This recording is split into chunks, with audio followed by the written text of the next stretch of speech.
Olá, pessoal! Hoje eu vim trazer um vídeo de indicações de livros de filosofia em comemoração ao Dia Mundial da Filosofia. Essa data ela foi instituída pela Unesco em 2005. É uma data muito importante para mim, como estudante de filosofia e também como uma apaixonada aí por essa área de conhecimento. E ela é celebrada, ela é lembrada sempre na terceira quinta-feira do mês de novembro, que nesse ano de 2024 cai na data de hoje, dia 21/11 de 2024, né? Então, eu vim trazer algumas indicações para aquelas pessoas que querem começar na filosofia, que querem ler os textos filosóficos, mas tem algum receio, não sabe por onde começar, ficam um pouco perdidos aí na quantidade de livros que temos disponíveis. E assim, eu comecei a estudar filosofia pela história da filosofia. Foi um percurso que me favoreceu muito, principalmente quando eu entrei na graduação, já ter esse conhecimento aí da história da filosofia facilitou demais o meu percurso, mas esse não é o único caminho que se pode começar a estudar filosofia, né? Então eu queria trazer algumas dicas de obras que foram facilitadores desse meu percurso aí, quando eu comecei a me interessar e comecei a ler filosofia. Tá bom? Então eu trouxe 10 indicações aqui, 10 obras que eu considero acessíveis, que eu considero importantes também, muito importantes, e que eu acho que vai agregar aí quem está começando aí, quem está querendo construir esse repertório na filosofia, né? Então vamos logo para as obras. A primeira delas é Apologia de Sócrates. Aqui nessa minha edição temos mais outras duas obras de Platão, mas a que eu queria indicar é a Apologia de Sócrates. Essa obra também ela é publicada individualmente, é bem de fácil acesso, né? Tem na internet também.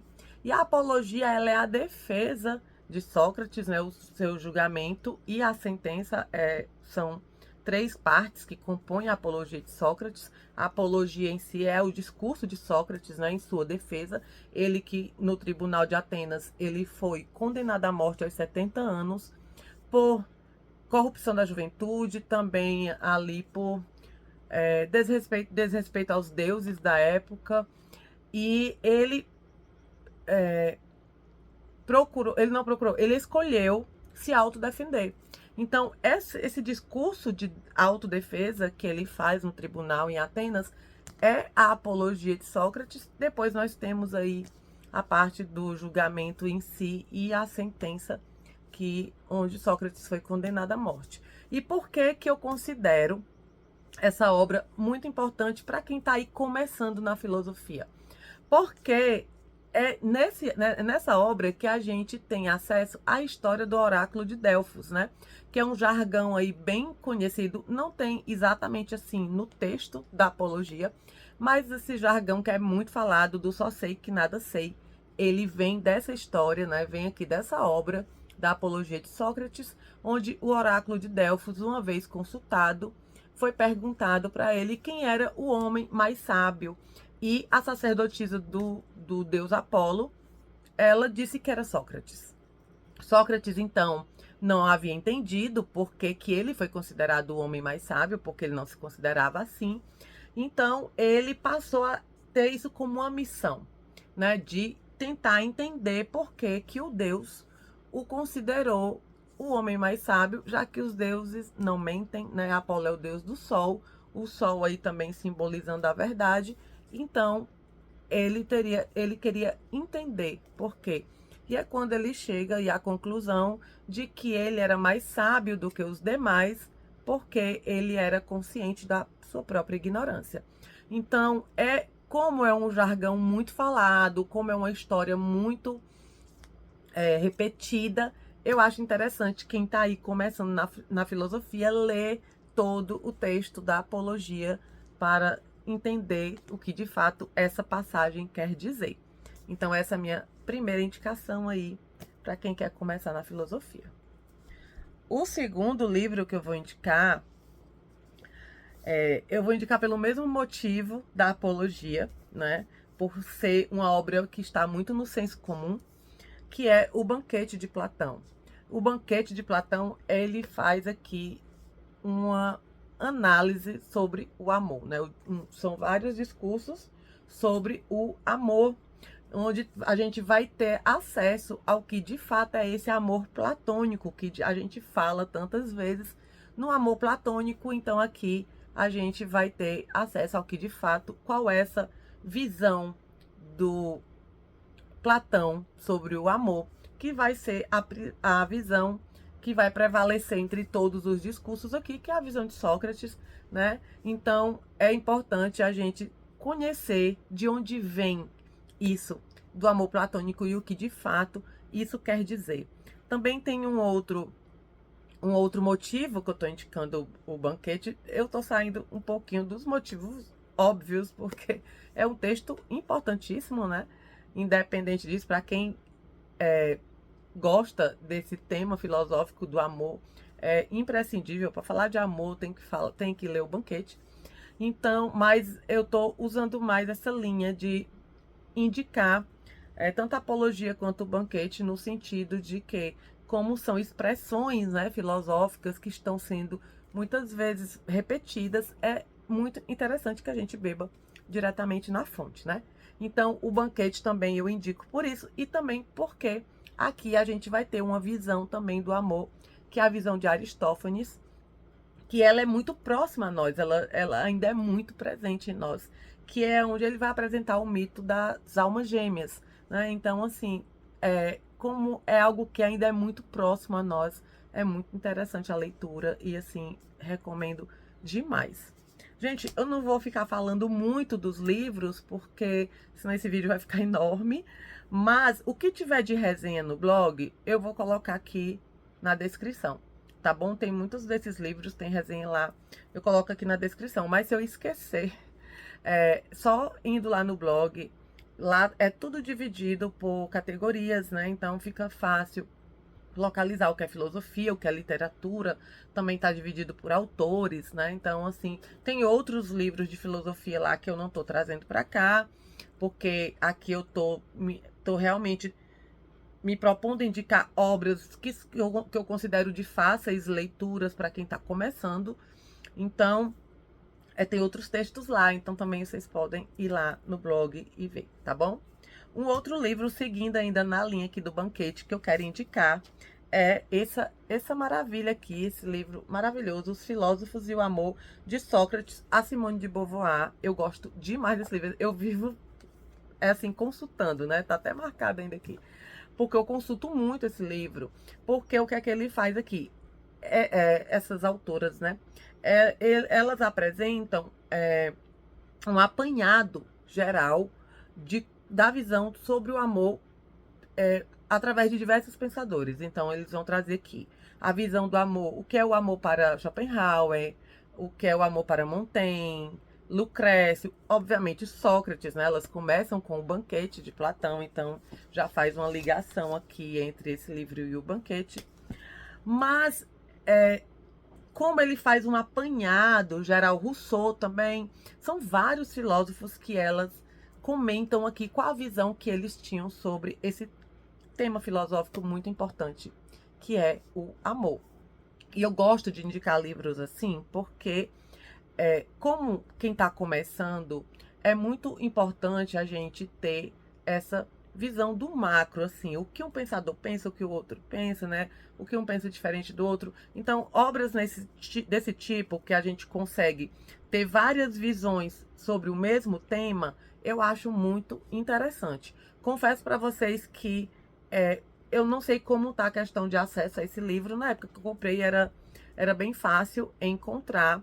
Não sei como tá agora, mas vocês entendem qual é a proposta, né? A gente pegar em um único livro, você conseguir ter acesso a várias visões sobre o mesmo tema. Eu acho isso muito interessante para quem tá aí querendo construir um repertório, e depois aí a gente vai se aprofundando em outras escolas, em outras teorias, né? Mas você ter essa visão assim do macro, eu acho muito interessante para quem tá trilhando aí esse início na filosofia. Eu fiz muito isso e eu acho que foi muito proveitoso para mim, tá? Outra obra que eu queria indicar, agora saindo mais dessa parte do amor, eu vou indicar para quem quer começar também aí na filosofia pelo estoicismo. O estoicismo é uma corrente filosófica que é muito debatida, muito falada hoje em dia, né? Então, quem quer aí começar na filosofia pelo estoicismo, eu vou indicar essa obra, O Estoicismo, do George Stock. Eu gosto muito desse referencial teórico porque ele não se limita, como a gente vê muitos livros aí, ele não se limita a falar apenas da ética estoica. Ele traz também a lógica, ele traz também a física. Então você consegue ter uma visão mais geral do que essa escola realmente representa, do que realmente é o estoicismo. Então, pelo fato dele não se limitar à ética, mas sim trazer a corrente estoica de uma forma mais abrangente, incluindo também a sua lógica e a sua física, eu indico esse referencial teórico aqui. Eu li esse livro já algumas vezes, inclusive ele tem um prefácio que não foi escrito pelo George Stock, obviamente. Deixa eu ver quem foi que escreveu o prefácio, porque esse prefácio é maravilhoso. É uma introdução sobre o estoicismo romano, né? E assim, excepcional, maravilhoso. Foi o Edson Bini. Edson Bini, quem escreveu a introdução. E a introdução desse livro sobre o estoicismo romano é assim, muito, muito, muito boa. Então fica aqui a minha indicação. Seguindo ainda aqui na linha dos estoicos, eu vou indicar Sobre a Brevidade da Vida, do Sêneca.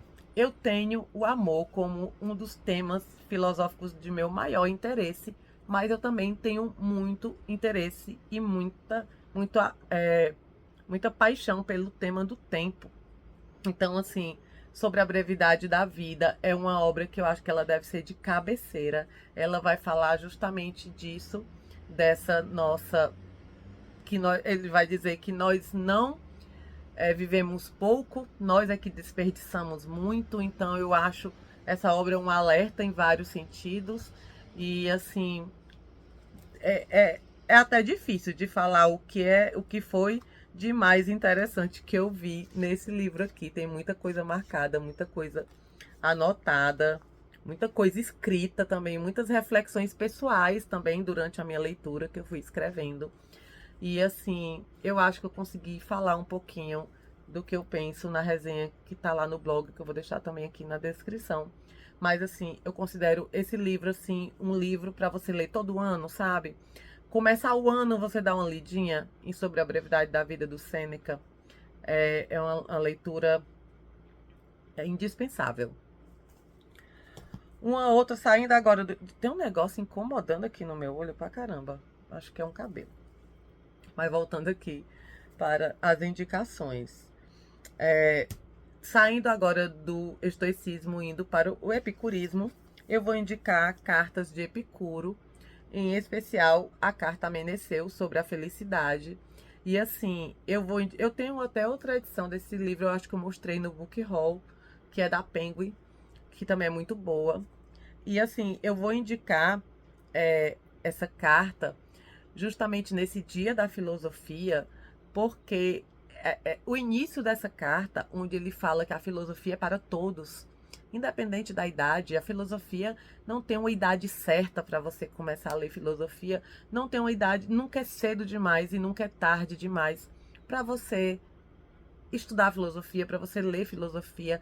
Então, eu acho o início dessa carta belíssimo e eu acho extremamente simbólica para essa data. Eu vou até procurar aqui para dar uma lida para vocês. Ela começa assim.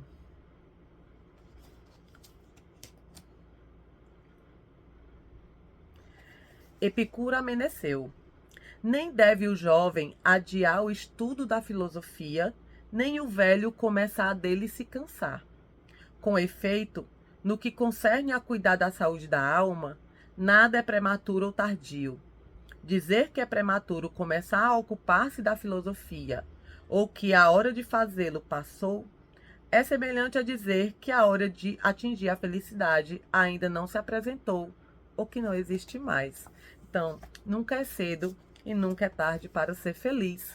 E essa carta da felicidade, ela quer dizer justamente isso, que nunca é cedo e nunca é tarde para você começar na filosofia, né? Então, eu acho essa carta muito bonita. A filosofia, ela é para todos, ela tem que ser, sim, acessível, e eu acho que essa carta passa, esse início dessa carta passa exatamente essa mensagem, né? Um outro livro que eu queria indicar, esse aqui é o meu queridinho de todos, do Luc Ferry, Aprender a Viver, Filosofia para os Novos Tempos. Eu adoro esse livro. Inclusive, se eu estivesse começando hoje na filosofia, eu começaria pela leitura desse livro. Eu gosto demais da proposta do Luc Ferry aqui, porque esse livro, ele sai de todos esses jargões academicistas. Ele é um livro que ele é praticamente uma conversa. Ele traz muito da oralidade para o texto, né? Então se torna muito acessível, se torna muito simples ler esse livro, mas o Luc Ferry, ele consegue uma coisa nas obras dele que eu acho fenomenal, que é você ser simples sem você ser raso, né? Ele tem um outro livro que eu não vou indicar aqui, ele tá para cá, que eu não vou indicar porque eu ainda não li, mas eu mostrei no Book Haul também, que é A Mais Bela História da Filosofia, né? Onde ele faz, né, passa aí pela história da filosofia. Mas eu não li, então não vou indicar agora, mas tenho certeza que vai ser uma leitura incrível. Mas assim, o Aprender a Viver do Luc Ferry, eu acho que assim, se você quer começar qual livro, nunca li nada de filosofia, por onde eu devo começar? Eu começaria por esse livro aqui, justamente por essa facilidade do texto, mas pela sua profundidade. Ele vai começar aqui, o Luc Ferry, apresentando o problema da salvação, tanto pelo viés religioso, quanto pelo viés da razão, né, o viés filosófico, e a partir daí ele desenvolve o seu raciocínio, passando por vários pensadores, passando por algumas correntes, né? Então, assim, é bem interessante a maneira como ele constrói os seus argumentos aqui e o seu raciocínio, e por essa questão dele é muito gostoso ler esse livro, é muito gostoso. A oralidade, realmente você sente muito presente. Eu até falei no Book Haul isso, que o Luc Ferry, ele mudou, ele não escreveu só livros, né, de iniciação ou de introdução à filosofia, não. Ele escrevia livros acadêmicos, né, filosóficos, mas quando ele ia dar alguma palestra, ele escutava frequentemente as pessoas dizerem assim, que quando o ouviam falar, entendiam absolutamente tudo, mas quando ia para o texto escrito dele, não conseguiam ter a mesma fluidez. Então ele colocou aí como uma missão, escrever de uma maneira mais clara, de uma maneira mais próxima da oralidade, para ele ser mais entendido. Eu até comentei, acho que foi nesse vídeo do Book Haul, que eu fazia o caminho inverso do Luc Ferry. Eu não me acho boa comunicando verbalmente, né, falando. Não, eu não me considero. Então, esse canal no YouTube, eu até já falei algumas vezes, é até uma maneira de treinar essa habilidade, que eu sou realmente deficiente nesse aspecto, porque eu sempre achei que eu me comunico muito melhor escrevendo, né? Então, ele já é o contrário. Só uma curiosidade aí que não tem nada a ver com a obra, mas eu me sinto próxima desse autor por isso, porque a gente, por vias opostas, mas a gente possui assim a mesma dificuldade, digamos assim, né? Então, Aprender a Viver do Luc Ferry é uma leitura assim maravilhosa, gente. Ele tem um outro livro que eu também tenho aqui, tá aqui na estante, que é um livro onde ele fala de mitologia, que também é muito bom, tá? O outro livro que eu quero indicar, eu falei para vocês que eu comecei na filosofia pela história da filosofia, né? E eu acho sim que é muito importante quem quer conhecer filosofia, quem quer ler os textos filosóficos. Eu sempre, gente, eu tô indicando tanto livros de filosofia aqui, como eu estou indicando comentadores também. Mas eu vou ser sempre a defensora de que você deve ir para os textos filosóficos, né? A gente deve ler os textos filosóficos. Mas, para quem está começando, às vezes você pega um texto de filosofia e você não consegue entender, você tem algumas barreiras, seja de linguagem, seja de estilo, né? Isso aconteceu comigo também. Então, às vezes, você ir para um texto mais introdutório, você ir para um comentador e depois você pegar um diálogo de Platão. Porque assim, quem está estudando filosofia, você vai ter que ir para os textos filosóficos, você vai ter que ir para as fontes primárias aí, né? Então você vai ter que ler os diálogos de Platão, você vai ter que ler Aristóteles, vai ter que ler. Mas às vezes você começando, se você, às vezes você começar por esses livros, pode surgir uma dificuldade que lhe afaste da filosofia e não que lhe aproxime. Então, assim, eu comecei pela história da filosofia, né? Como eu falei, para mim foi muito agregador, foi um facilitador para as minhas leituras.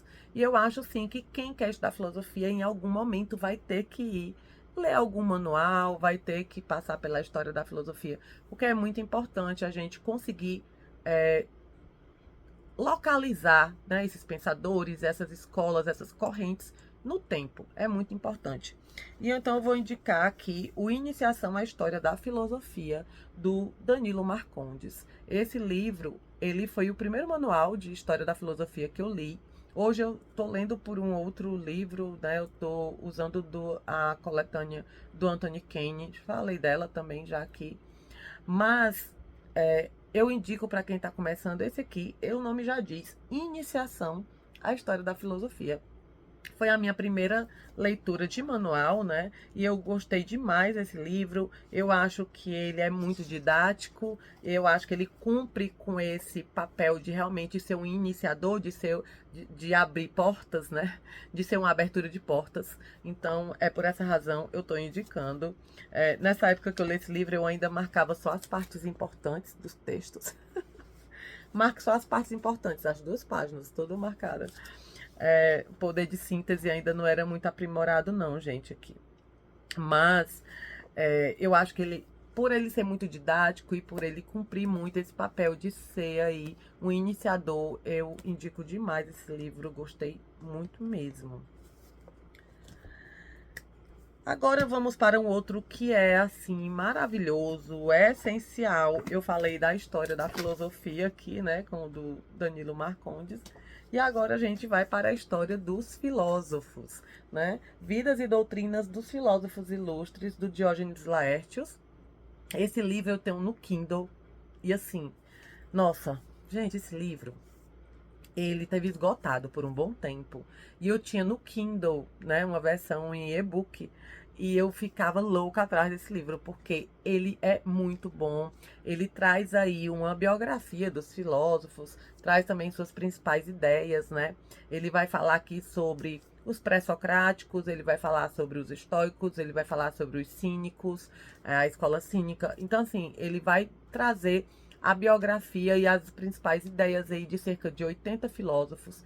E esse semestre da faculdade, olha, eu usei bastante esse livro. A gente fez trabalho sobre Platão, sobre Aristóteles, sobre quem mais que eu precisei pesquisar biograficamente? Tales de Mileto, Anaximandro, Anaxímedes, então os pré-socráticos. Então eu usei demais isso aqui como fonte de pesquisa na faculdade e eu indico muito. E quando foi esse ano, ele foi relançado. Eu acho que tem uma outra editora, eu não sei se é a Príncipes que está lançando esse livro, ou já lançou também. E eu comprei dessa editora aqui, essa versão da Madamo, dessa editora. Achei belíssima essa edição.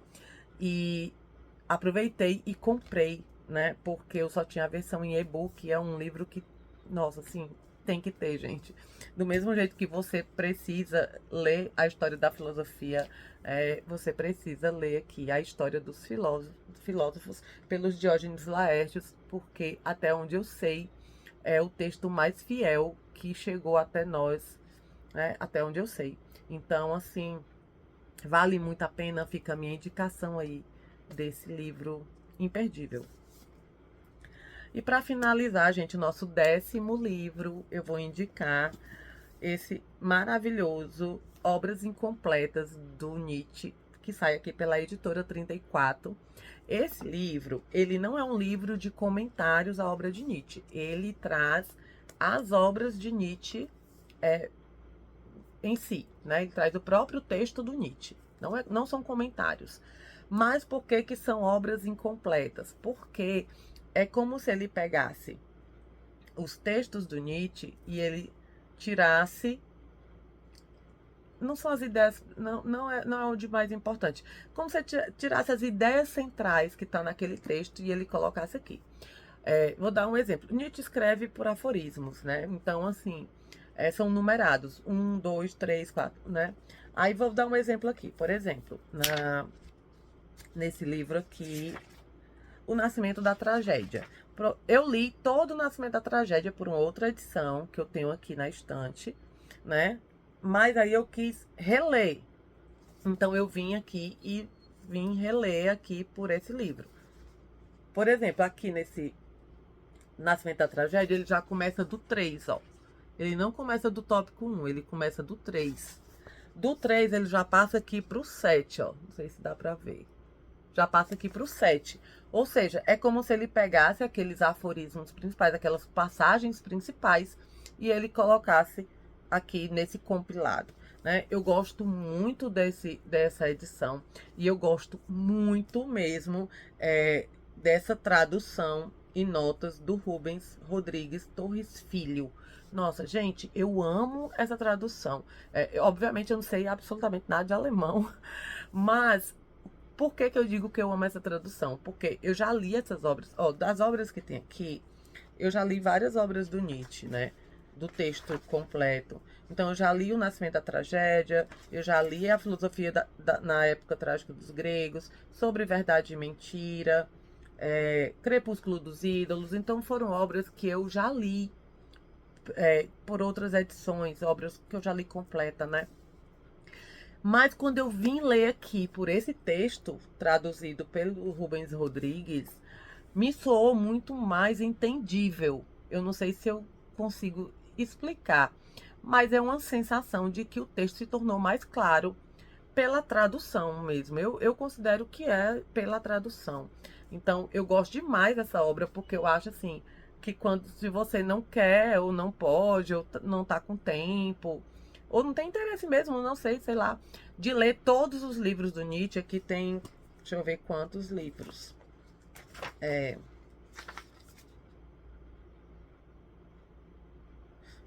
Eu acho que tem todos, gente. Acho que tem todos. Então, você consegue, em um livro só, fazer um apanhadão aqui das principais ideias do Nietzsche. Você consegue ler esse... Não é resumo, não, gente. Porque é o próprio texto, né? É esse compilado mesmo das ideias centrais que contém em cada livro do Nietzsche. E com essa preciosidade aqui dessa tradução, que, nossa, eu amo ler por essa tradução. Mesmo quando eu leio o livro do Nietzsche, eu venho ler por essa tradução, reler as partes por essa tradução aqui. Porque para mim, é como eu falei, né, soa muito mais entendível, e eu acho que é sim por conta da tradução que facilitou meu entendimento, tá? Então, gente, foram essas as minhas indicações para comemorar aqui com vocês esse dia da filosofia. E eu espero que vocês tenham gostado. E se vocês tiverem mais alguma indicação, alguma sugestão, deixa aqui nos comentários que depois eu dou uma passadinha aqui para papear com vocês, tá bom? Um cheiro!